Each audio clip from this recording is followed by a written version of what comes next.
Good morning, everyone, and happy Social Work Month. My name is Annette Johns, and I'm the Associate Director of Policy and Practice with the Newfoundland and Labrador College of Social Workers. I'll be your moderator for today's education event, Social Work in Community-Based Palliative Care.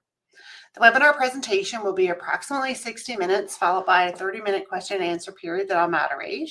So throughout the presentation, I encourage you to type in your questions using the question mark widget to the left of your screen at any time, and I'll begin asking the questions at the end of the presentation. The recording of this webinar will be available on demand in the coming days on the college and on the college's website under the Continuing Education tab. So I now want to introduce our speaker for this morning, Kate Tilley. Kate is a social worker with the palliative care team with Eastern Health. She has worked as a social worker since 2008 and has a passion for walking with families through their most difficult moments and recognizes the privilege inherent in being invited into people's lives during and after the death of a loved one. Kate, I'm really looking forward to your presentation, and I'll now pass the virtual podium over to you to begin. Alrighty, thanks so much. Welcome, everybody. I really appreciate people coming out. We're going to be talking about social work and community-based palliative care. So to start this off, I hate public speaking. So it's a real indication of how passionate I am about this line of work that I'm here talking to you, because it's not easy for me. But the palliative work is so important. And we're going to see in the next years, decades, the continued expansion of the need for knowledge around palliative care in order to serve a community that continues to grow and age. So it's so important. So like I said, thank you for being here. Thank you for attending. And like Annette said, I support people who are dying in the community. So people who are palliating at home. And then I support families after their loved ones have died. So I provide grief support as well. The work that I do is largely home-based. So I do a lot of home visits, but I also do office visits. So people come in to see me. I also do phone and I do Zoom. So it's really whatever works for people. It tends to be very, very flexible.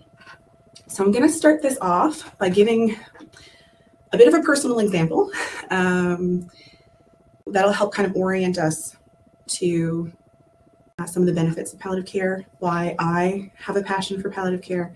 But first, we're going to talk about self-care. Because the reality is this is hard stuff. It's heavy stuff. It can be triggering stuff, especially if you as an attendee is someone who has recently experienced a loss, who is currently supporting somebody who is palliating in your personal lives or professional lives. This might strike kind of close to your heart. If you need to step away, if you need to go, nope, too hard for today, click exit, that's totally fine. If you're feeling that this is bringing up some big emotions and you need to engage in some extra self-care today, I would certainly encourage it. And that's a piece of this work that I've had to really work on. I am dealing with big, heavy stuff every single day. So really incorporating self-care and being very self-aware of the impact of this work is really important, along with, hearing this presentation. So the example to orient us, it's a personal one. So my father passed away in 2010. He had kidney cancer that spread to his other organs, and he died on the palliative care unit down at the Miller Center. So I was in my early 20s. I was working in child protection. And I had experienced other losses as a child, but nothing that was that personal and close that I was that involved in. I had never been present for somebody's death before. And when I think back on that death and on that loss, one of the aspects or memories that always caused me a lot of pain was the sound of his breathing. If you've been near someone who is dying in the last days or hours of their life, you may have heard this as well. Non-medically, it's called this kind of a death rattle. It's terrible. It's a terrible word. But it's this bubbly, raw slimy sort of sound. And that is a sound that stuck with me for literally a decade and a half. And about 2 years ago, I did some training before I came to this position, and it's LEAP training. It's about palliative care. It's about death and dying. It's a 2-day training that is offered through Eastern Health. And one of the pieces that we talk about in that training are different things that happen in the days and weeks before somebody dies. And a big part of dying is our bodies are slowing down, right? Our systems are starting to shut down. They're slowing down because they're not needed. Bodies know how to die, right? They're doing their thing. And one of the things that happens is you don't automatically swallow anymore, right? Your swallowing reflex stops. So if you're unconscious and you're lying on your back, then there's secretions that are going to gather in the back of your throat. And if you're breathing, your air is going to pass through those secretions and it's going to create this bubbly, gurgly sound. And to have a palliative specialist look at this group and say, patients aren't aware of it because they're not conscious usually when it's happening. It's not hurting them. It's not causing them distress. It was like this epiphany moment for me of, wow, it really shifted how I saw and how I remembered my father's death. And so I come back to that example so often when I'm working with people, because it encourages me to provide as much education as I can that's appropriate, that people want, to prepare them. Because it's also going to impact their grief response afterwards, how they remember a death, how they process a death. So yeah, that's how I start with some folks. So today we are going to talk about palliative care. We are going to talk about palliative social work in the community. We're going to talk about MAID, medical assistance in dying. We're going to talk about theory, some therapeutic approaches, and then we're going to talk about grief and bereavement. So grief is part of palliative care. It's not two separate things. It's part of kind of the same continuum. So for what is palliative care, I stole some definitions from some other organizations, and I'll read them off to you.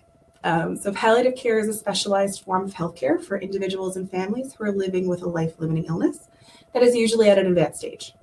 The goal of palliative care is to provide comfort and dignity for the person living with the illness, as well as the best quality of life for both the person and their family. So that's from the Canadian Hospice Palliative Care Association.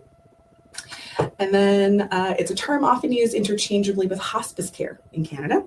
Both terms refer to a compassionate approach that includes medical, emotional, spiritual, and social care that aims to provide the quality of life to improve the quality of life of patients and their families who are facing advanced illness, death, and bereavement. I like both of these definitions because they really focus on the living. They don't say a whole lot about the dying. And that's really the focus of palliative care. It's how can we support people to have the best quality of life possible for whatever time they have remaining. It is life focused. And I can't remember where I heard this quote, but I say it all the time, that dying is the final act of living. So we are supporting people throughout living to their final act, which is their death. Palliative care supports folks through a lot of different illnesses. Some people think of it as tied very closely to cancer care. But there's also lots of folks, congestive heart failure patients, kidney failure, dementia, a lot of those neurological diseases. So we support lots and lots of different types of illnesses. Anything that really shortens someone's life. One of the the nurse practitioner down on the unit, Carmel, she always says that palliative care has a marketing problem. And it makes me chuckle every single time because she's so right. Often when individuals, clients, patients are transitioning from active care or active treatment to palliative care, there's a lot of fear. And some of that comes from the connotations that come with the word palliative. People believe that, all treatment is going to stop. They're just people, my professionals are going to walk away and leave me to die. Palliative care is kind of treated like a bad word. They feel like the system might be giving up on them. Or that palliative care is really just for the last days or hours of someone's life. And it really doesn't mean that. Palliative care is not one place or one program. It's happening throughout an illness trajectory. And really, it is about supporting life, supporting families, supporting people's goals. Clients, patients can still engage in treatment options. There's usually an acknowledgement that treatment will not necessarily be curative, say for a cancer, for example. But there's palliative chemo, there's palliative radiation to help with symptom management, to extend life. People who get an infection, you're still going to get antibiotics if you want them. You can still be on home oxygen if you're palliating a community. It doesn't mean we're unhooking you from all your supports and sort of setting you out in the wild. It's much more supportive than that. So that fear really creates barriers to people accessing palliative care. Sometimes people delay it. They don't want to have the conversations because they're afraid. And the key is that palliative care happens with, not instead of, other programs and other services. Sometimes there's also this idea that like your family doctor or your specialist is just going to hand you over to a palliative care specialist. And that's really not how it works. They're going to provide consultation and support and management if you are connected with a palliative care specialist. Not everybody is. Dying doesn't have to be a medical process. But your team doesn't have to change.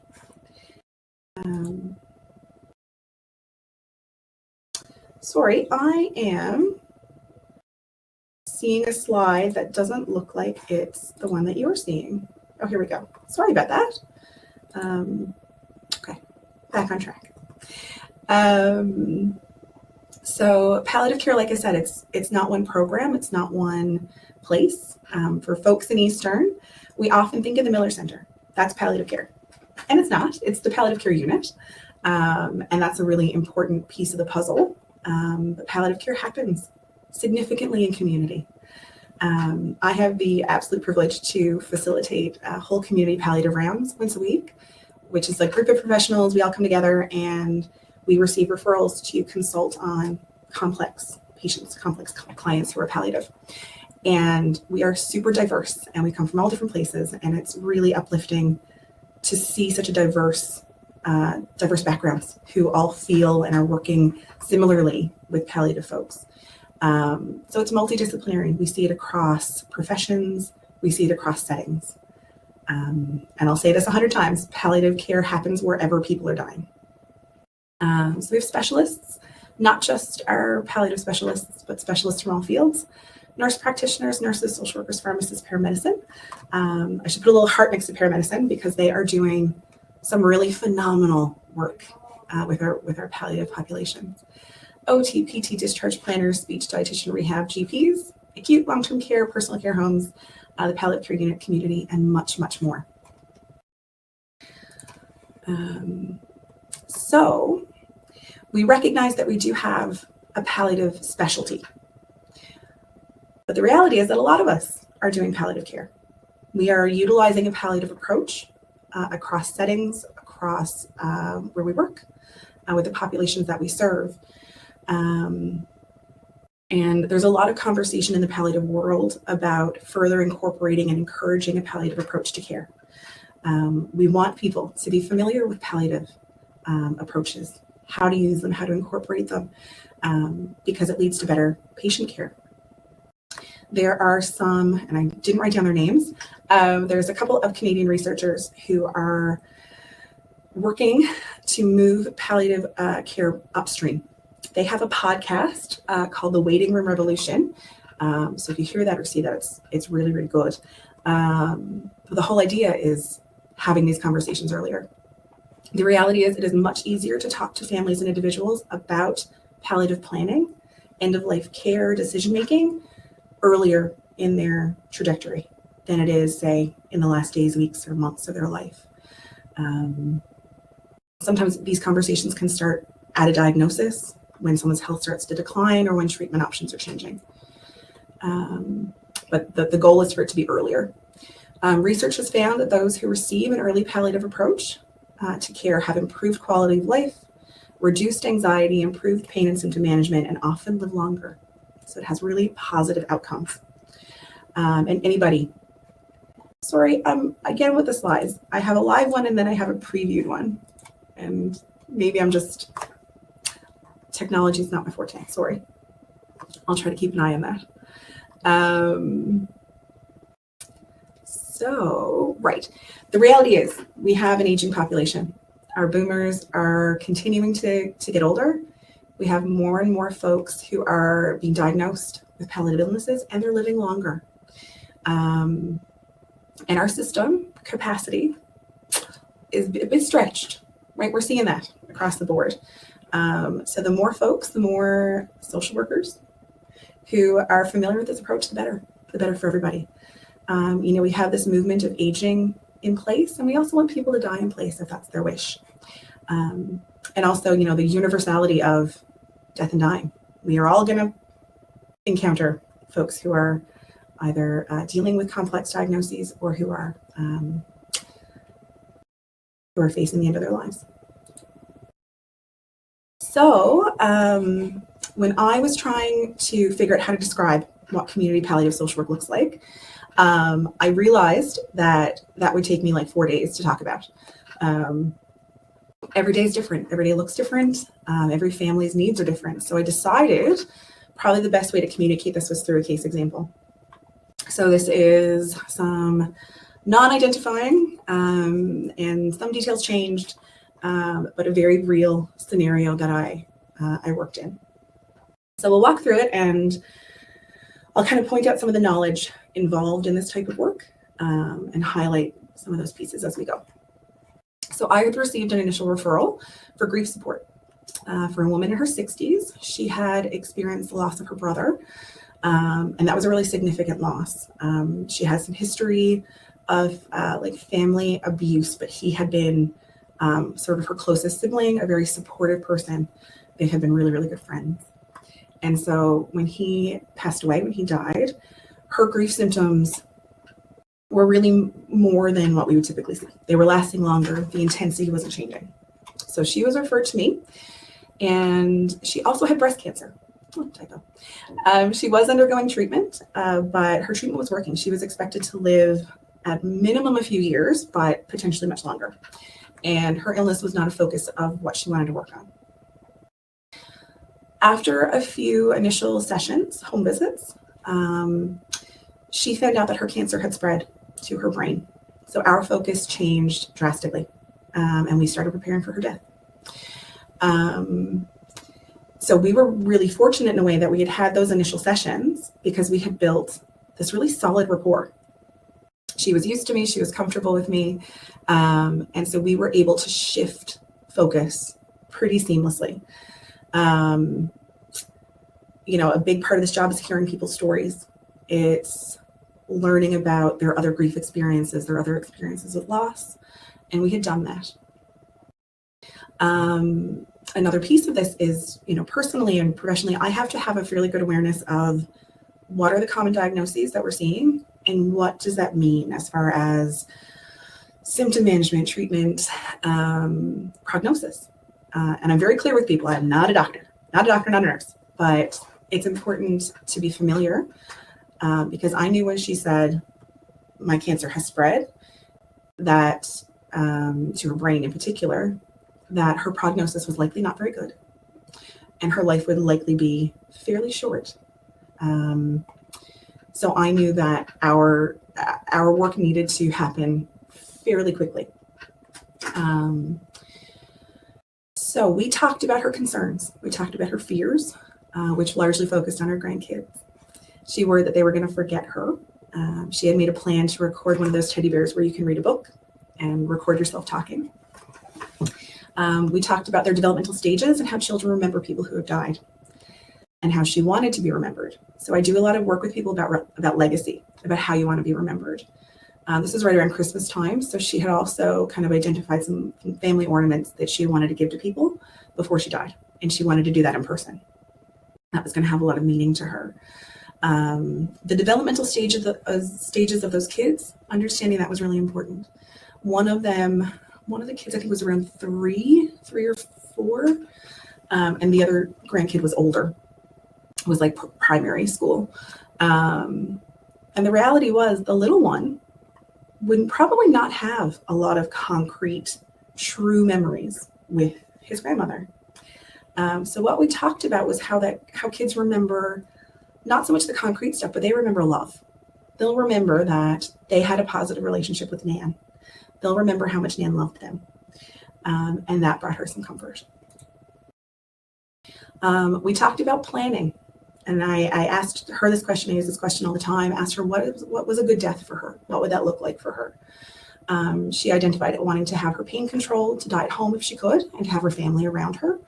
I provided some education. We talked about supports, how to access those supports. So it's really important to know what's available, to know how these systems work, to know what's provided through an end-of-life program, how to connect with that program, what the community health nurses could do, because they're a huge part of the work that happens in community for people who are dying. I supported her in making decisions about her DNR, her do not resuscitate. We talked about her next of kin, her substitute decision maker, doing some estate planning, her funeral and burial arrangements. And a phrase that I say really often to folks is, any of the plans that you can make, any of your end-of-life plans that you put in place or communicate is a gift that you leave to your family after you're gone. I have seen families come to blows about, Mom loved this song. No, she didn't. She hated it. Because people are stressed out when they're grieving and they're not thinking or acting rationally all the time, and it can have a real negative impact. So the more detail that people leave behind, generally the better. So she wanted to know about dying. She wanted to know how she would know she was nearing the end of her life. She wanted to know when her family from away should come to visit her. And so we talked about it. We talked about the common signs that disease is progressing, or her body was slowing down, and what her family could expect. So I talked to her about, you're going to have an increased need for rest. You're probably going to start sleeping a lot more. You're probably not going to be as interested in food. You're not going to maybe want to eat as much, or you might get a tummy ache or feel, nausea, heartburn when you're eating, and that would be normal. Newfoundlanders have a really hard time when people stop eating because we show our love through food. And I think a lot of us associate not wanting to eat with losing strength, and that, the end of life is coming. So I think in families, it can be very common for people to encourage, want to almost force food because that's going to keep the person alive. But that's not how it works. People with a terminal illness are generally not starving to death. They're stopping eating because their disease is progressing. They're not using the calories and the energy from food. Their digestive system is slowing down. Their systems are slowing down. Their body knows what they're doing, knows what it's doing. So I talked to her about how her breathing might change in the days or weeks before her death, that the temperature or color in her hands and feet might change. The sound of her breathing, the family might notice that sounds different. And she may have periods of time where she might sleep and her family can't wake her up. I get asked fairly frequently by family members usually about what a death will look like. And again, that knowledge about different illnesses really comes into play there. And again, I'm very clear, I'm not a doctor. You should have this conversation with your medical team. And sometimes I facilitate those conversations. But sometimes, I do have an understanding. And I'll share that with them when I can. So this lady also told me a really big family secret that she had never told anyone before, and it was around the paternity of one of her children. She didn't want her adult child to find out who their dad was, because it was not the person that they thought it was, through like one of those DNA kits that are really popular. So we worked a lot through her anxiety. She had expressed shame, fear about what this information was going to do to the relationship with her child. We walked through all that. We practiced the conversation. We role played it. What's that going to look like? So through that process, my appointments with her moved from sitting in the living room to being at her bedside. Our last appointments were very short. She didn't have the energy. And I didn't want to use up that energy that she wanted to use for her family. So I would come in, stay for 10 or 15 minutes, check in, make sure she was feeling supported, and go on again. And throughout all of this, I was also checking in with her family, with her partner, looking at how they were coping, providing support and education, and suggestions about how they could connect with her. Because again, we connect through food. So a really common suggestion is, well, how about you rub their hands or feet? How about you play their favorite music and, sit at bedside and connect that way? And I try to support them in having realistic expectations about her abilities. Often I hear spouses say, well, if they just got up and walked around, that would help. That would make them feel better. And there comes a point where people can't do that anymore. They're not lazy, they're ill. And we have to meet them where they are. And then I continue to provide grief support to her family after she had died. So trying to summarize, that is one client that is over a period of a few months. But yeah, describing my job is complicated. Community palliative social work really takes in every single skill I've ever learned from any other job. There's educating, counseling, assessing, supporting. Navigating is huge. Debriefing, especially after people meet with physicians, after they get test results, or if something scary happens in the home. So like if a caregiver is caring for a loved one who has a seizure at home and they have never had a seizure before, we debrief what has happened. Preparing, connecting, challenging. I do mediation, where we challenge a lot of family members and their beliefs and actions. Listening, I walk that path with them, and that's the language that I use. I'm going to walk this journey with you for as long as you want me to. Advocating and companioning. So some other examples of some things that I do that might not come to mind that's involved in this work is I try to help people figure out custody for their kids, what that's going to look like transitioning to one parent if the other parent is involved, making plans for their pets. Trying to increase distress tolerance, supporting people through moves to long-term care, to hospital, assessing cultural needs. And the reality is end of life, different faiths, different cultural backgrounds have different needs in end of life. I know there's some faiths that don't move the body for a couple of days after someone dies. There are faiths where the body is not left unattended without somebody from that faith community being present. So we need to be aware of that so that we can support people appropriately.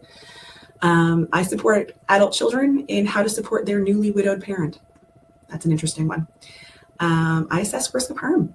Having thoughts of ending your own life can be pretty common. People say to me all the time, I want to join my loved one. I don't want to live like this. So we're always assessing. Navigating new romantic relationships after the loss of a spouse, helping people focus to live in the moment, making memories, helping create rituals of remembrance, coping with anniversaries, birthdays, holidays, hard days. We do a lot of work around that, talking about loneliness. I communicate with physicians, with other people who are involved in people's care. Sometimes I'm seeing people face to face a bit more often, especially in this age of phone healthcare, which is very important. I remember a few months ago, I was out to see a lady. I had seen her one week and I saw her the next week. And when I saw her, she was bright yellow, which is, something in her is no longer, processing toxins. And so I called the doctor. I said, by the way, I saw her today, she's yellow. And that was a sign that her death was very close. I frequently support caregivers in their role as caregivers. And I support partners where there's abuse. Abusive people do not stop being abusive just because they're dying. And sometimes it can increase the risk to other people around them. Often, I am one of the few people that are working with these folks that they can look at and say, I'm dying. I'm going to die. Because they're not saying that to their family members. They're not saying it to their spouses or their kids because they're trying to protect their family members. And that can be really empowering. And it's a part of this role that there's a lot of beauty in it. And I guess one of the other neat parts of this role is I kind of straddle community and acute. So I kind of have my feet in both worlds because I work so closely with the palliative care team at the Miller Center, coincidentally. So I have my hand in both pies. So I want to show you this in case you encounter it somewhere else. So you're familiar with it. This is the palliative performance scale. I know it's a bit tiny. You don't need to read it. But if you are receiving medical reports, if you're communicating with part of a health team that is supporting someone at end of life, they might say, oh, their PPS is, and they'll give you a number. It's a percentage. And it helps us to communicate across systems and across professions kind of where somebody is in their end of life journey. So the higher their percentage, generally the healthier someone is, and generally the longer they have to live. Doesn't always play out that way. But for me, this is really helpful in determining, how quickly I need to see somebody. So to organize my new referrals, that can be really helpful. Prioritize my wait list. So if somebody has a PPS of 20, they're probably not doing very well. And the end of their life is probably in the fairly near future. So I just wanted to include it. So if you see it, you can go, oh, it's familiar, and then you can Google it because there's lots available. Sorry, I'm having this. There we go. And this is the ESAS, which is another tool. Sometimes, again, in medical documentation, you'll see the Palliative, the PPS, and then the ESAS score right below it. And this is the Edmonton Symptom Assessment System. It's a questionnaire used to rate common symptoms experienced by clients with cancer. So specific to the cancer community. Again, just for information purposes. So now we're going to move on to the medical assistance in dying stuff. This has become a big part of the work that I do. I receive referrals for people who are considering medical assistance in dying, people who have been assessed and have chosen their dates. I support people as those dates approach, and then I support families afterwards. So medical assistance in dying became legal in Canada through Royal Assent and Bill C-14 in 2016. And then there was an amendment in 2021, which was Bill C-7. And Bill C-7 really broadened some of the eligibility, and it removed some items that had been seen as barriers. So under Bill C-14, for example, if you were approved for MAID, there was like a contemplation period where you had to wait so many days before you could receive MAID. And so one of the things Bill C-7 did was removed that contemplation period, for example. There's a lot more information on the Newfoundland and the Canadian government websites and the Justice website as well, because it is a legal sort of a piece of work. So provincially, we see growth in the number of MAID requests every single year. We're still under the Canadian average, but it is growing. Not everyone who applies is eligible, and not everybody who applies receives MAID. Sometimes they change their minds. Sometimes they die naturally before the process is complete or before the date that they have selected arrives.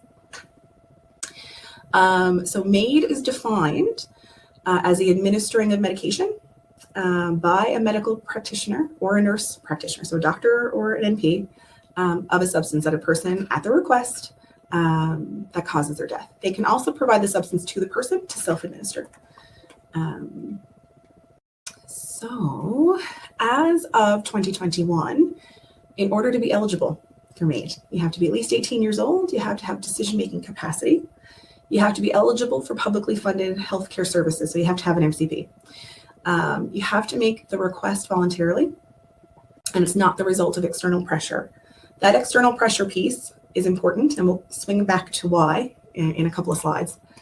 You have to give informed consent, and the person has to be provided with all of the information about MAID in order to make informed consent. The person has to have a serious and incurable illness, disease, or disability. And then there's kind of two tracks from there. So track one would be the people who have what's the exact word? A reasonably foreseeable natural death. Reasonably foreseeable natural death. And then there's the folks who have a non-reasonably foreseeable natural death.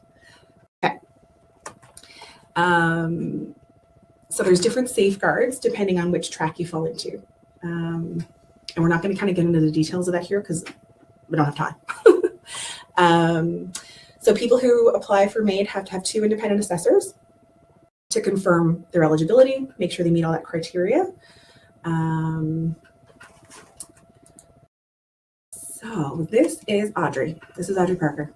One of the big changes in Bill C-7 was the addition of a waiver of final consent, where someone has the risk of losing capacity to give consent right at the moment that they receive MAID.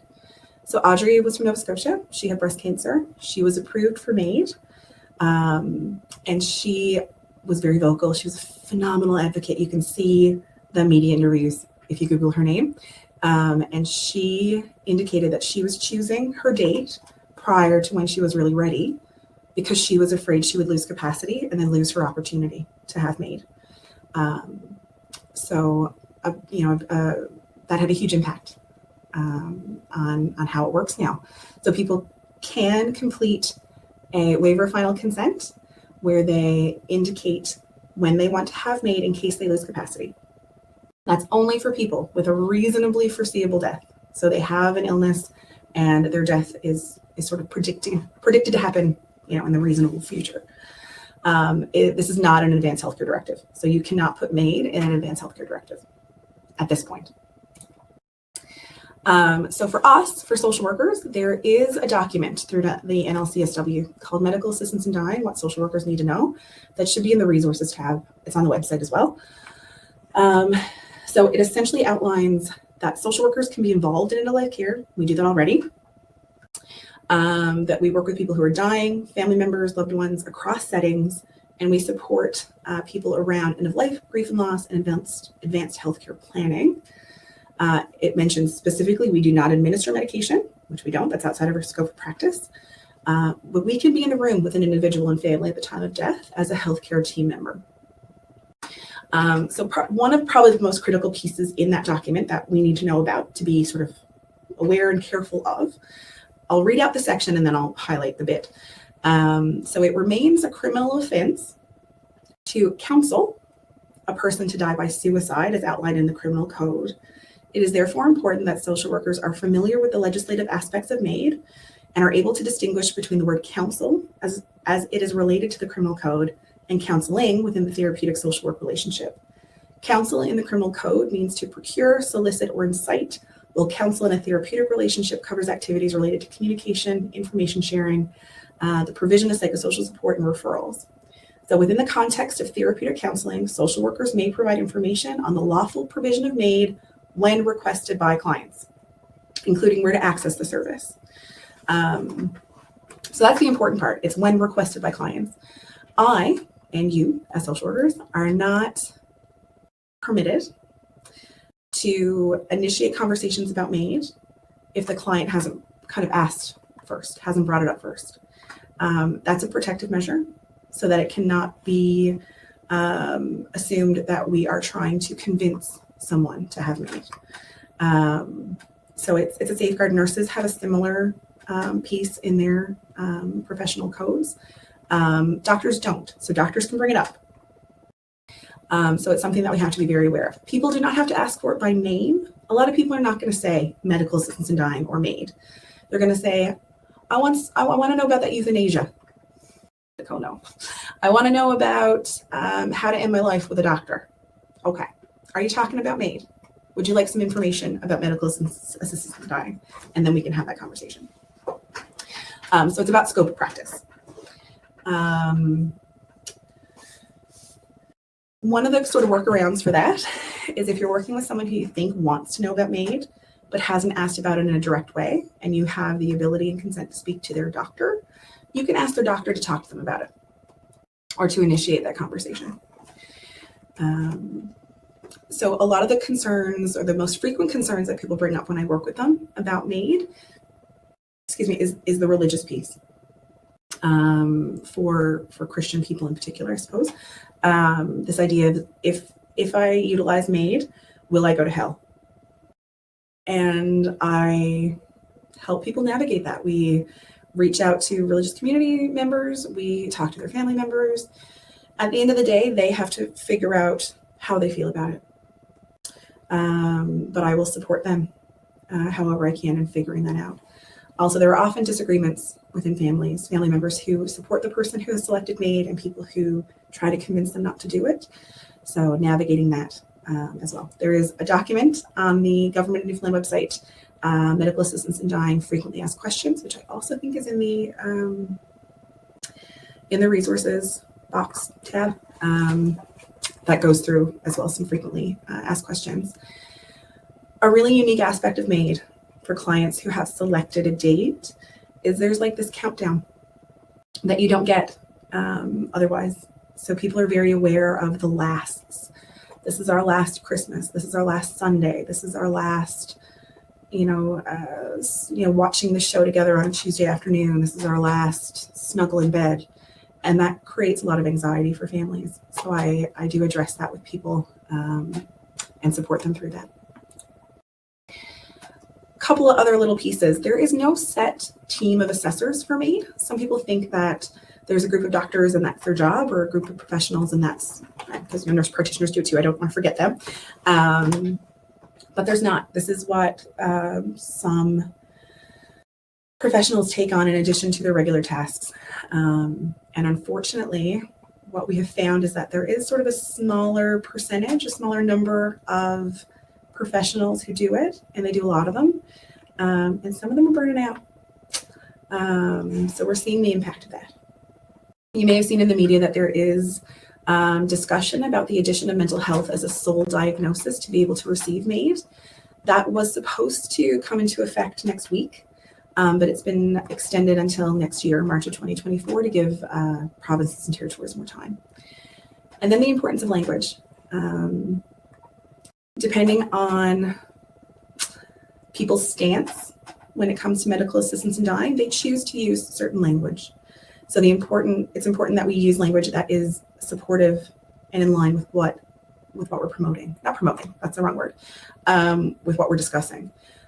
People will call MAID murder, euthanasia, homicide, but generally those people are trying to convince people not to accept that option. So we'll talk briefly about some therapeutic approaches. I'm nervous that I'm going to go over time, so here we go.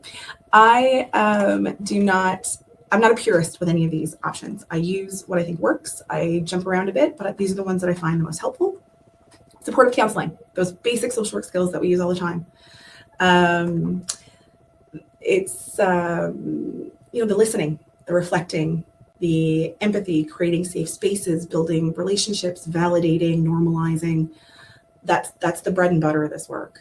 It's the bread and butter of most of our work, but it's really important here. So much listening, so much encouraging, just being very present with people is really, really important. Narrative approaches are one of my favorites. I use it all the time because there's so much storytelling. For my grief clients, I often say to them, do you want to tell me the death story of your loved one? And that can be really powerful. They can go through, their feelings, what they were smelling and seeing and feeling at the moment that their loved one died. It's amazing.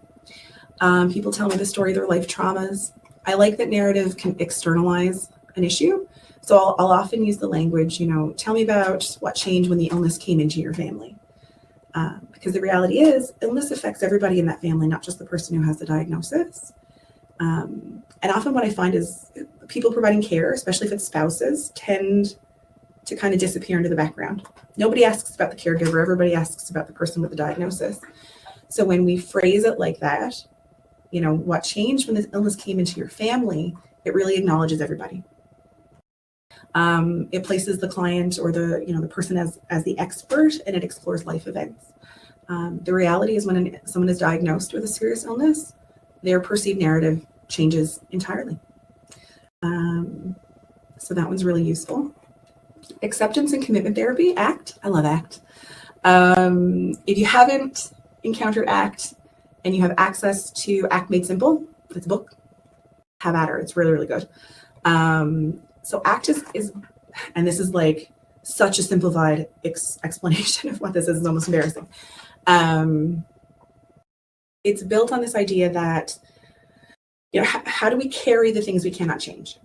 So many therapeutic interventions are about problem solving, goal setting. What do we do when problem solving doesn't work? Because we can't solve an illness. We can't prevent somebody from dying in these sorts of scenarios. So what it does is it aims to increase psychological flexibility.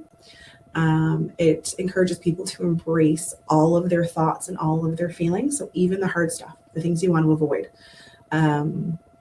It helps to increase people's tolerance for those feelings, and it encourages people to live in the present. So it focuses a lot on people's values, which is the part I really like, because we can always bring things back to your values. How can we maximize your positive feelings, your well-being for whatever time you have left? And we do that by living a value-based life. Anyway, there's a lot more to it than that, but that's why I like it. So dignity therapy, I'm not going to say a whole lot about because I haven't done the training yet. There is training coming up in September. It's online. It's about $500. And it's through University of Manitoba, I believe. Rhonda Brophy, who's the social worker down on the palliative care unit, did that training in person a bunch of years back. And she speaks so highly of it. So I'm really excited. But it's sort of based on this concept that people can experience a loss of independence and related dignity during an illness progression. And some of that is based on how they're treated and the interactions they have with medical professionals. Sometimes they have less ability to make their own choices. They need more assistance to complete tasks, and that can impact their dignity. So this provides a brief intervention. It can be done at bedside, which is great for our end-of-life folks, where you record meaningful aspects of their lives, right? You're providing space and time for them to tell stories, to talk about their values, to pass on life lessons, and they're recorded and they become a legacy. It's really beautiful. Trauma-focused approaches, being aware that when someone is experiencing a life-limiting illness or grief, that is going to bring past trauma to the forefront. A lot of folks have trauma from encounters with the healthcare system, and so I talk a lot with people about that. They hold on to a lot of anger. I remember I had received a referral for a lady. She was an older, like a senior woman. She had lost her spouse. He had died. They had been together for decades. And then she moved into a personal care home, really quickly after. So 2 huge life events. And it was a grief referral. So I went out to the personal care home and I met with her. But her grief stuff seemed to be going okay. She was able to talk about him. She was able to appreciate what they had, recognize that her future had positives in it. She was really moving within her grief, right? There was nothing that was sticking out as like, well, that's really, something's really wonky. So her grief stuff seemed really good, but she had tons of anxiety, really frequent panic attacks, waking up in the middle of the night, and that was really impacting her quality of life. So after a few sessions of kind of getting to know her, building that relationship, she mentioned that about 2 decades before, she had been in a really terrible car accident with her best friend, and they were hit side on. Her friend was killed in that accident, and because of the way the car was crushed, she was trapped in that car for hours. She likely, not a doctor, maybe had some undiagnosed PTSD. And while she had sort of dealt with it or was able to kind of keep a lid on it in the past, the death of her husband kind of really strained her personal resources, and that came flooding to the top. She's doing really well now, last I heard, but having that trauma kind of perspective in the back of our heads is always really important. Attachment theory. Depending on where you look, the research, the terms that the labels that they use can change. If you're not familiar with attachment theory, the whole idea is that the relationships we form in infancy, how our caregivers respond to our needs, impacts the types of attachments that we form throughout our lives. So if we cry and every single time someone comes to our rescue or to see what we need, then we will probably have a secure attachment. If the person who responds is inconsistent or is violent or is dismissive, then that's going to impact the way that we relate to people. We can see the impacts of that in how people grieve, and how people adjust to grief. And sometimes there's some associations with delayed grief and complicated grief for people who have insecure attachments. So for example, I'm working with a lady who, in her home of origin, so in her childhood home, there was violence. Her father had an alcohol problem. He would drink and was violent with her mom. She had a younger sibling that she felt very protective over, so she was a bit parentified. And her needs were not consistently met. She grew up. She met her husband. They got married. She moved from her home of origin into her marital home. And he was a very decent human. They had a good relationship. So she had developed a very secure kind of connection with him. And then he becomes ill and he dies. And so the person that she had had the longest, most secure connection with is no longer present. Her attachment style is not particularly secure. It tends to be quite anxious. And as a result, her grief style has been very complicated. And now in her 70s, she's living alone for the very first time. And we're navigating that. But we've talked a lot about attachment. So that's been interesting. Okay, so we are going to switch gears and talk a bit more about the grief and bereavement stuff in particular. I have a lot of thoughts on grief. So as I mentioned earlier, grief is part of the palliative continuum. So when someone dies, there's more to it than that. It continues on. The grief part is part of it. I work a lot with people about anticipatory grief, so grief that happens before the person has died. Especially with palliative illness, you know a death is coming. You don't know when. You don't know how much time you have left, the quality of that time, but you know it's coming. So people do a lot of grief in the months and years leading up to a death when there's a palliative illness. Grief is a process. It's not a static place that people are in. The grief that someone experiences is impacted by the relationship with the person who's died. And situational factors. Grief can be different for people where the relationship wasn't positive, where the death was traumatic or unexpected, and for out of order deaths. So for example, like we expect that our parents are going to die before us, but when a child dies before a parent, that's an out of order death. Grief, bereavement, mourning, the outward ways that we show our grief is heavily impacted by culture, which also, of course, impacts what we think happens after somebody dies. So again, that cultural sensitivity and awareness is really important. The main theme of this whole section is that grief is normal. We are trained that when something hurts, when something is uncomfortable, that means something is wrong and we need to fix it. I cut my arm open, it bleeds, I need a Band-Aid, I need stitches, I need to make it stop. That's not how grief works. Grief is painful. It's supposed to be painful. Normal grief is messy. It's complex, but it's normal. And we really need to try not to pathologize what people are going through. Grief, there is an entry into the DSM for prolonged grief disorder, for grief that lasts longer than a year. To be grieving at a year is very normal. So I have some feelings about that, but here we go. So this is a little comic. In the resources section, there is a list. And some of the items in that list are from Megan Devine. So she has a book, she has a journal, she has a fantastic website. She's on Twitter, she's on Instagram.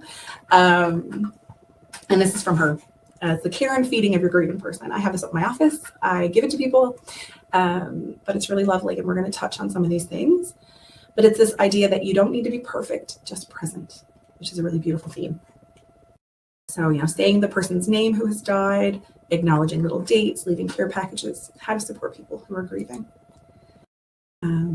So we don't talk about grief. As a culture, we don't talk about it. There is this silence. Grief makes people uncomfortable. And when we're uncomfortable, sometimes we cope by avoiding. We just kind of take a step back. Part of the way I often see this is that we don't talk to kids about grief. Sometimes we take this attitude of, we need to protect them. So they're not going to come to the hospital. They're not going to come to the funeral. I'm going to protect them from that. And there's times that that's appropriate, especially, it's child dependent. Every kid's needs are different. But as someone in a child's life, we have a role to mentor our little ones in death and grief and bereavement. I have a 4-year-old and we talk about death all the time. She's very aware that my dad is dead. We will be in the car. She'll be in the back seat in her car seat.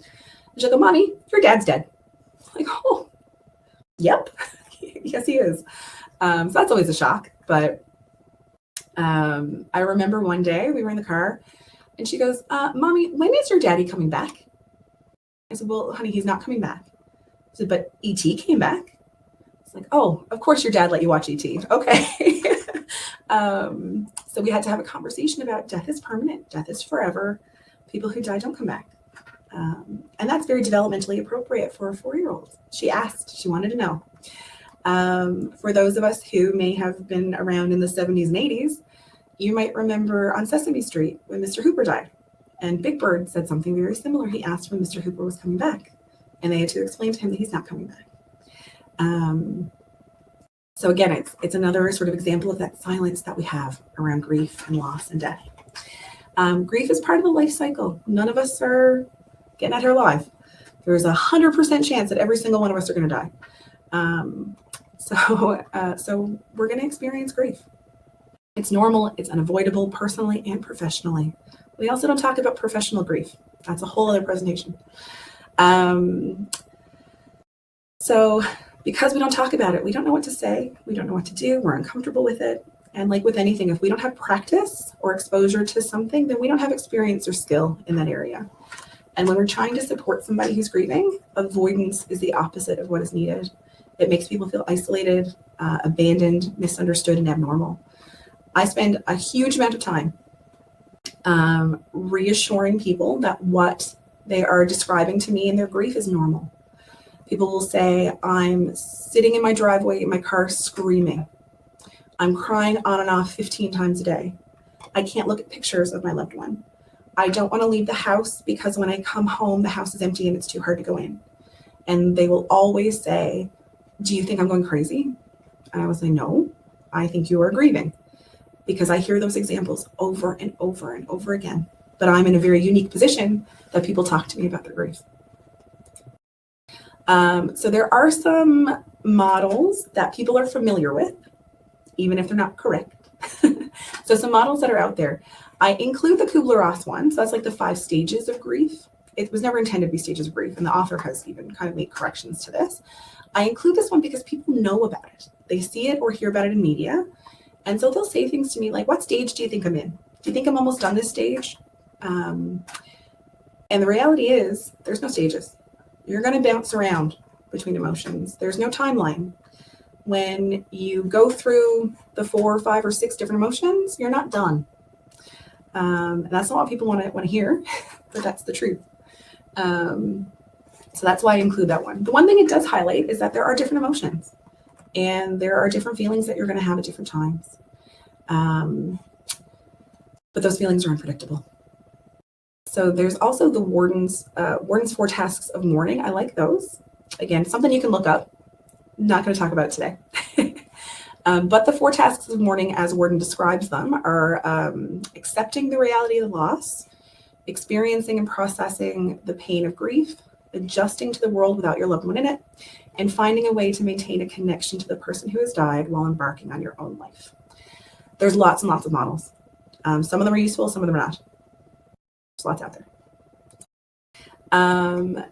So experiencing grief. Grief is not just sadness. Sadness is a predominant feeling that people describe, but it's a lot more than that. Grieving is a very physical experience. So this is not a full list. This is just the ones that I thought of off the top of my head. And I was like, okay, we'll mention these. So sadness, avoidance. People avoid. They throw themselves into work, video games, books. They distract themselves. Avoidance isn't always a bad thing. I tell people that if you are trying to take a break from the hard feelings and that is time limited and purposeful and on purpose, that's okay. It's when that avoidance becomes chronic that you're avoiding your grief. It doesn't work. Anger is a big one. And as we know, I used to work, or I did a placement down at Janeway Family Center, and we used to do this activity with kids where they would draw a face and we would make a hat, and the hat had the word anger on it, and then under the hat was another emotion. So usually sadness, fear, guilt, and the whole idea was that anger is a hat for sad or for whatever other emotion. So anytime someone presents as very angry, I'm looking for what other emotions are underneath that. What else is going on? For some people, anger is the easiest emotion to express. And I hate making gender divides, but I see it more in men. There can be a sense of relief that, you as a family member or a friend or a care provider are no longer in a caregiver role, that you're no longer witnessing someone's pain, that you're no longer in this limbo of when is this death going to happen. There's also that relief that, your loved one may be at peace. But relief is a common one, and that's okay. Hand in hand with relief comes guilt, because people will say, I feel relieved that my loved one has died, but I feel really guilty for feeling that way. I look for guilt. I seek it out because it serves no good purpose, and people don't want to talk about it, but it lingers and it festers. People feel, they feel guilty for feeling relief. Or they will sort of say, how come I didn't talk to the specialist sooner? Maybe I shouldn't have given that medication. Maybe we shouldn't stop her tube feeds. Maybe we shouldn't have done X, Y, or Z. And the phrase, again, one of these phrases I come back to that I say to people is, the decisions that we make at the time that we made them, with the information that we had at that time, and we make them out of love. Because, when you look backwards, you have a lot more information, a lot more insight. And we have to kind of be compassionate with ourselves that we did the best that we could. We don't always make the right decisions, but it might have seemed like the best option at that time. And as long as it was made out of love, that's all you can do. Faith crisis. I was working with a man, and his spouse, his wife, she had died of cancer. She had been a nun when he met her, and then she left being a nun. There's a word for that, and I don't know what it is. She left being a nun. They got married. They had kids. They lived a long life together. And when she died, he said to me, is this God punishing me for stealing her from him? And he had a real faith crisis, and he was a very faith-based man. He was a very religious man. So we had to talk that out. So he had to come to a place of understanding of that. Sometimes people fixate on their loss. They have a lack of interest, a lot of anxiety. Sleep changes are normal. Being in denial of a loss. They seek out numbing, which may be through substance use or distraction. There's jealousy of the people who are not hurting. Changes in eating or weight. Poor concentration and memory. I bold this one because it's particularly important with seniors. I will work often with seniors, and they will say, I'm forgetful, I feel cloudy or foggy, I think I'm getting dementia. And it's like, okay, well, I can't say no, I'm not a doctor, but also this is a normal part of grief. Having concentration changes, you walk into a room, you can't remember why, that's normal. Stomach issues, muscle aches, headaches, disassociation or fog, chest pain, heart racing. Grief can be physical. You can ache. It can cause inflammation in your joints. It's a physical process. It's exhausting. So I've included some pictures and ways to think and talk about grief, because grief is sort of abstract, right? It's sort of just this thing that we can't hold on to. So there's some pictures and some things that we'll go through. So there's some ways to think and talk about grief. I love this one. So people think that grief slowly gets smaller with time, and in reality, grief stays the same size, but slowly life begins to grow bigger around it. And that's how I describe it to people, because people ask, like, when is my grief going to go away? It's not going to go away, because the love that you have isn't going away. You love this person, you're going to grieve for them. But we grow around our grief, and then we carry our grief forward with us. I love this analogy. This is the ball in a box with a pain button. I draw this out for people all the time. So the whole idea is that, so the ball is your grief, and it's in a box with a little red pain button. The ball is the largest right after we experience a loss. So almost every action will trigger that pain button. Eventually, the grief ball will shrink, and it doesn't activate the pain button as often. So it hits the ball less and less, or hits the button less and less. But when it does, it hurts just as much. It's better because you can function day to day more easily. But the downside is that the ball randomly hits that button when you least expect it. So people describe this, I was having a really good day, but I was in the car and then a song came on and I was sobbing in the car. I was doing fine. And then I was at the service desk at Canadian Tire and they mentioned my husband's name because he's on the account and I was bawling. Yeah, that's because your grief ball is hitting your button. But that visual can be really helpful in kind of solidifying what's happening. We talk about grief as waves that kind of come and go. They can knock you off your feet. They can sweep you away, up and down like a roller coaster. And I really like the idea of grief as a backpack. We carry our feelings everywhere we go. I often talk to people about, in the weeks and months after a loss, generally people don't want to leave the house. And I say, anywhere you go has to be a safe place for your baggage. So if your friend invites you over for supper, you need to know that your baggage can come too. So if you need to, some time to burst into tears, it has to be a safe place or you're not going to want to go. You have to be able to show up late and leave early. But I like the backpack one because we carry that pain, those memories, those experiences wherever we go.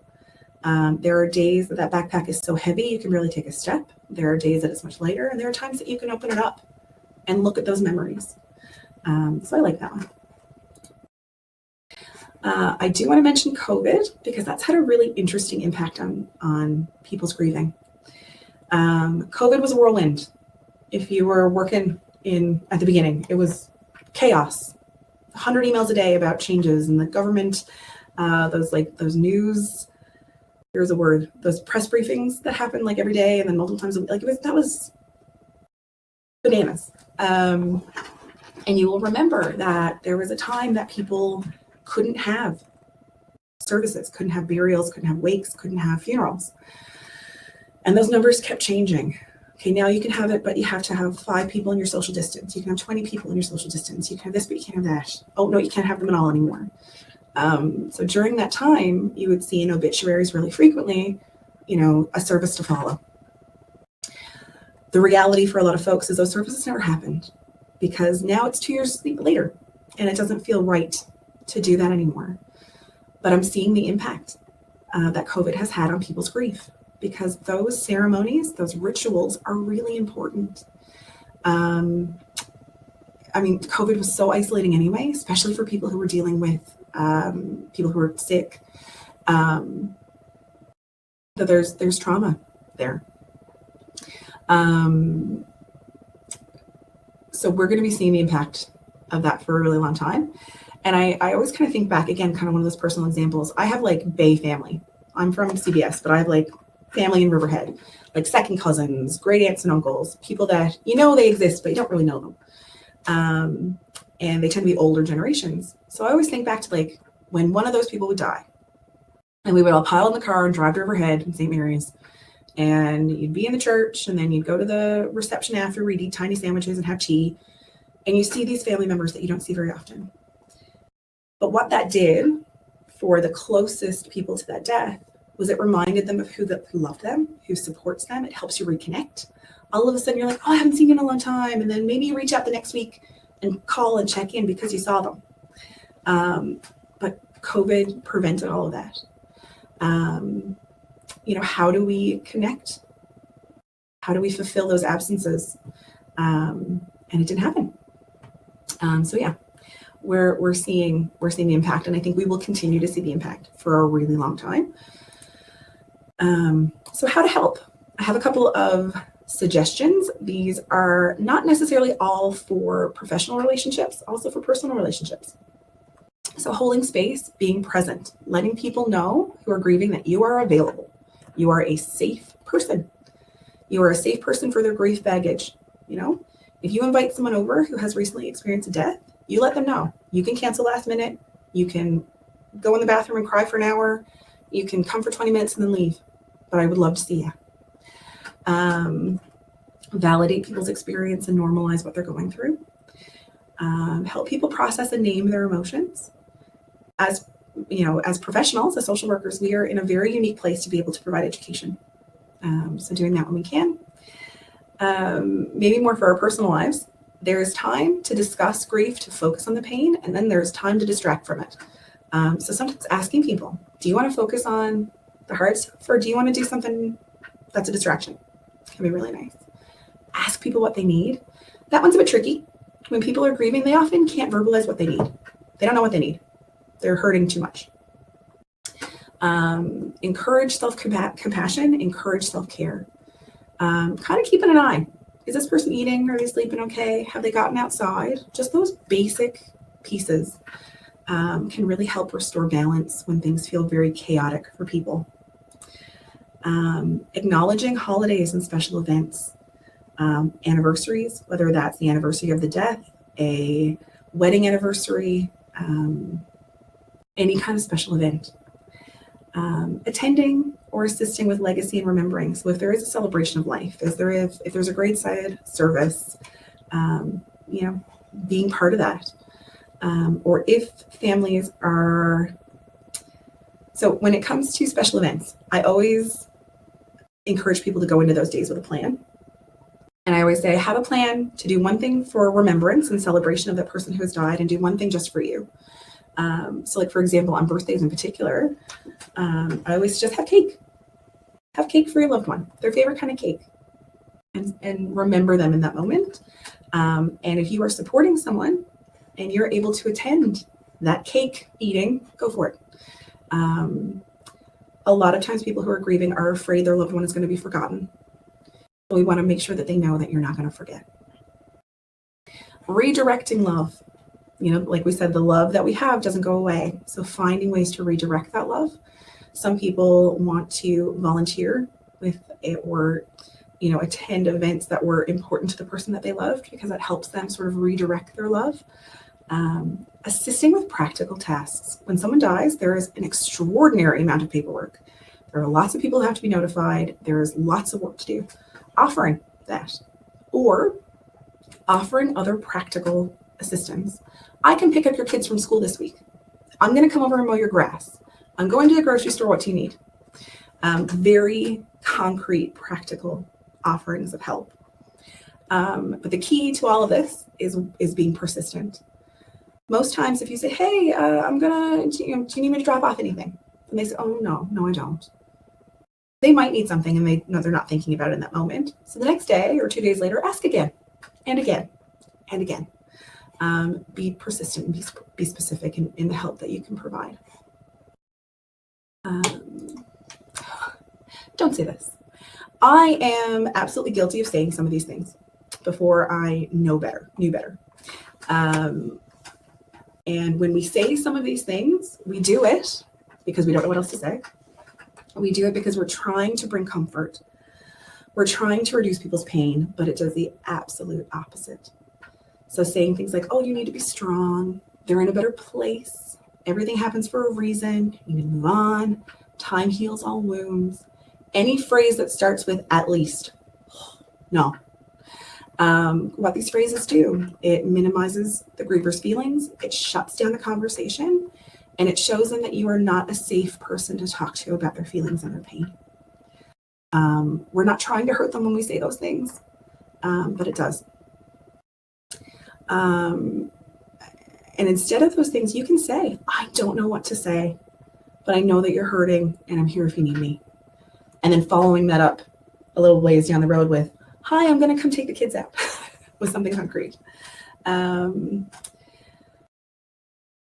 Saying things like, I'm unsure of what to say, but I'm here to listen if you need me. I really like that one because it provides that connection, but it doesn't minimize their feelings. So we're kind of coming to the end. There is a Word document, should be attached in the resources that have some headings, and there's just some lists of resources that I find helpful. There's some website links about medical assistance in dying. There's some book titles that I recommend really frequently for people who are interested in a book recommendation. Not everybody is. There's a list of other websites, some other media, and some trainings that you may have access to depending on where you work. Some of them are just available for anybody, just to pay for them. So the other media section, I include there's a nurse on TikTok who talks a lot about end-of-life care, grief, dying. There's a TED Talk in there that's really good from a woman. She also wrote a book called The Hot Young Widows Club because she lost her husband really young. Anyway, it's worth checking out. I find the other media stuff is a nice sort of passive way to consume information about end of life if you don't want to kind of dive into anything really thick and heavy. Yeah, so I guess that's sort of it. I'm tired. Are you tired? We do have some time for questions, thank goodness. So we can certainly, if you have questions, please ask them. Wonderful. Thank you so much, Kate, for this excellent presentation. We do have some questions that have come in, so I'll just go down through some of those questions. This is a comment that someone had around COVID and the death of a loved one. The person says, I'm assuming there are many circumstances of people that didn't have the opportunity to be with dying family members during COVID, possibly having some PTSD related conditions. Palliative care is truly remarkable for all family members, and being denied the actual last in-person experience must have had a long-term effect. So that was a comment. I don't know if there's anything you wanted to add to that. Well, I really appreciate that comment and a perspective that I just kind of want to build in there. At the time of COVID, where the higher levels of government were making these decisions and healthcare providers were having to enforce them, there were a lot of really hard discussions that ward clerks, nurses, nurse practitioners, and doctors were having to put these limitations in place. And we don't always think of the impact on them either. They were having to say, no, you can't come in and visit. You can't be here with your loved one while they're dying. No health professional wants to say that to somebody. But yeah, that has absolutely had an impact, and we will continue to see that, I think, for years and years and years. Mm-hmm. Yep. Perfect. Thank you. Someone's just noting that they had a really good palliative care experience, in the hospital, but also through home-based, and that they were able to do that for their loved ones. Another question we had is around the podcast that you mentioned right at the beginning of the presentation. Someone's just wondering about the name of that podcast. So it is also in that resource list, but it was called The Waiting Room Revolution. Perfect, thank you. It's Dr. Sal, I think. Anyway, you'll find it if you Google Waiting Room Revolution. Perfect, thank you.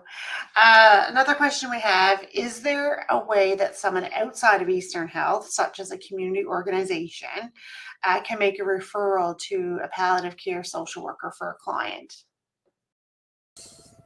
So that's a bit tangly.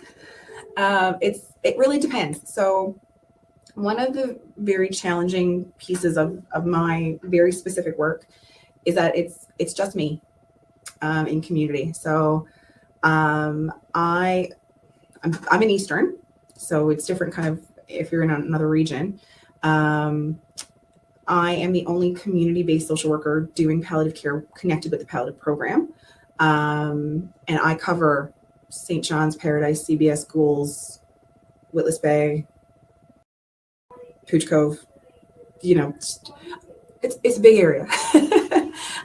So I have to be sort of specific with the criteria of who I provide referrals to, just because the numbers were getting really out of control. So depending on what kind of support somebody needs, would depend where they kind of get referred. So if I receive referrals for people who are not just seeking, like I don't want to minimize, like looking for grief support, that seems not complicated. It seems like normal, typical grief. I generally will redirect those referrals to pastoral care and ethics because they do grief support as well. Or I will discuss other potential services.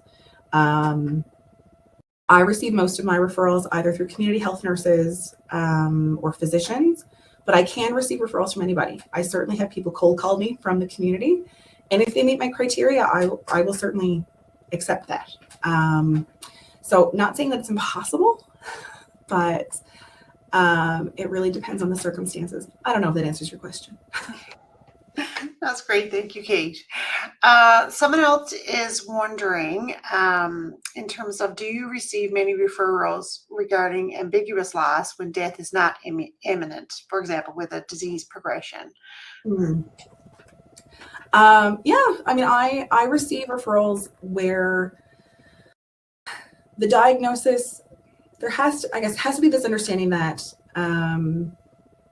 that the illness that they have been diagnosed with will more than likely result in their death at some point. But I receive referrals for all points of that spectrum as far as timelines.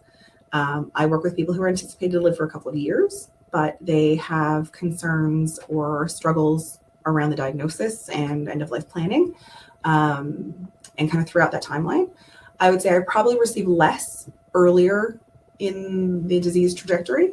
But yeah, no, I can sort of come on board. There's no sort of amount of life left for me to get involved, if that makes sense. And also because that's really hard to predict. Things can change really, really quickly. And I certainly want to get involved as early as I can because those conversations are so much easier to have when people have more time left. Perfect, thank you. Someone, you mentioned in the presentation professional grief, and someone's wondering if there are specific self-care techniques that you use to cope with the loss of a client whom you've grown particularly fond of. And how do you cope with some of those triggering things that may happen in your work based on your own personal experience? Yeah, so I came into this job a bit naive. And I didn't really recognize the extent of the impact of the loss of my clients until probably like the fifth or sixth one had passed away, because they all kind of happened close together. And I was like, why am I feeling so sad, so run down, so just off? And that's what it was, because we are working so intimately. We are in people's houses. We are in their families. We are walking through the most painful moments of their lives with them, and then they die, and we don't get to say goodbye usually. And yeah, there are absolutely people that I miss, that I grieve for, and that professional grief is something that I didn't expect. I don't know if there's like research supported kind of specific self-care for that. I certainly haven't dug into that as much as I need to. It's one of those things that are always sort of on my to-do list. For me, a big one is connecting with the other social workers that also service this population. So I do have 3 other social workers on my team. They just do different work. Lana Park is out in Clarenville. Connie Pilgrim does the MAID coordination. Rhonda Brophy is the social worker down at the Miller Center on the unit. So I talk to them. And I also have the absolute benefit of my romantic partner being a social worker. So, he has a lot of understanding and a lot of empathy for when I come home that I might be grieving that day or that week.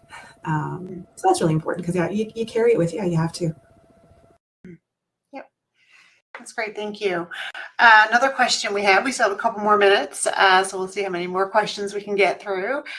Someone's wondering, with Newfoundland Labrador's growing diverse demographic population, how are social workers and healthcare providers ensuring that we're able to meet the needs of all persons availing of palliative care? For example, is there funding for translation or building faith into their end-of-life plan, people with family members in other parts of the world, and support around not being able to see them, those kinds of things?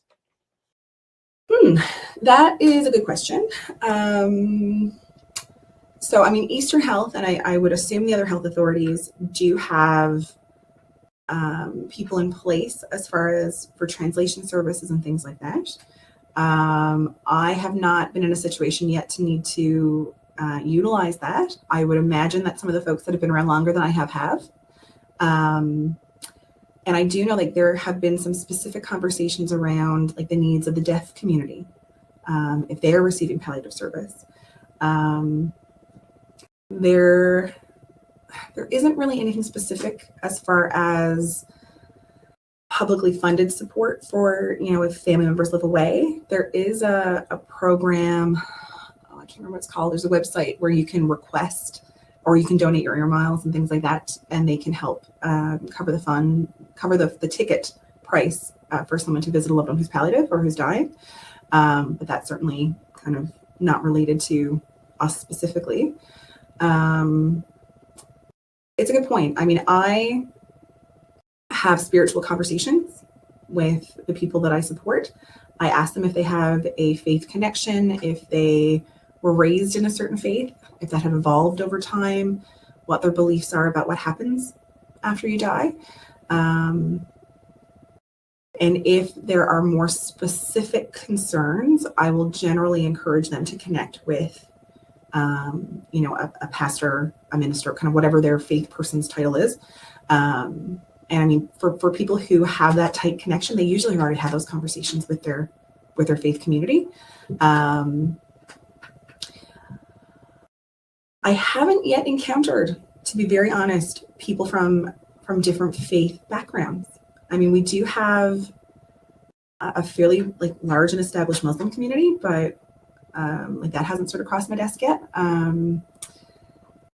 But yeah, I'm not really sure because I guess I haven't had to problem solve that yet. Yep, that's great. Last question, very simple question. Someone wants to know the name of that book again you've referenced on ACT therapy. Oh, yeah. It's ACT Made Simple. Hold on. This is one. No, about this. ACT Made Simple. I think it's Russ Harris. Does he do this one? Yeah, Russ Harris. It's like a textbooky kind of thing, but it's really it's really good at kind of explaining it and giving really good examples. He also has a ton of videos. Like if you Google him, there's tons of material, and he does training sessions and stuff as well. But I love ACT. It's fantastic. A great resource.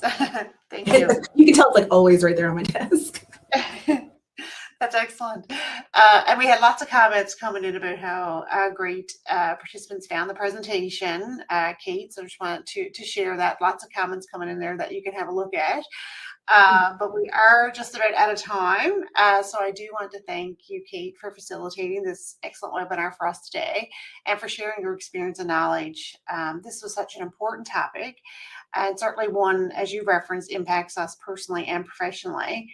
But regardless of our area of practice, this is something that we may come across in terms of having someone who's going through that grief or loss, or someone who may have a life-limiting illness. And we really hope that you've taken away some new information and new understandings and how you can support people who are dying and their loved ones, and some of the community resources and other resources that are available. It's through this type of continued learning that we enhance our knowledge and skills and understanding. So thank you so much, Kate, for joining us today and for volunteering when the call went out to come and do this session.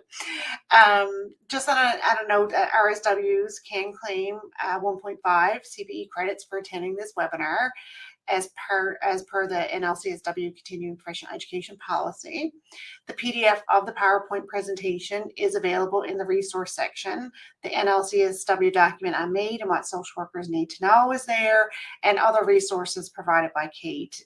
They're all available there, and the NLCSW document is, of course, available on the NLCSW website as well. So as you begin to sign off, we do ask that you complete the evaluation form that will appear on your screen. We always appreciate your feedback, and it helps us in planning for future sessions. So any ideas, suggestions that you have are always greatly appreciated. So I want to thank Kate again for a wonderful presentation, and thanks everyone for joining us, and enjoy the rest of your day and all the Social Work Month events and activities.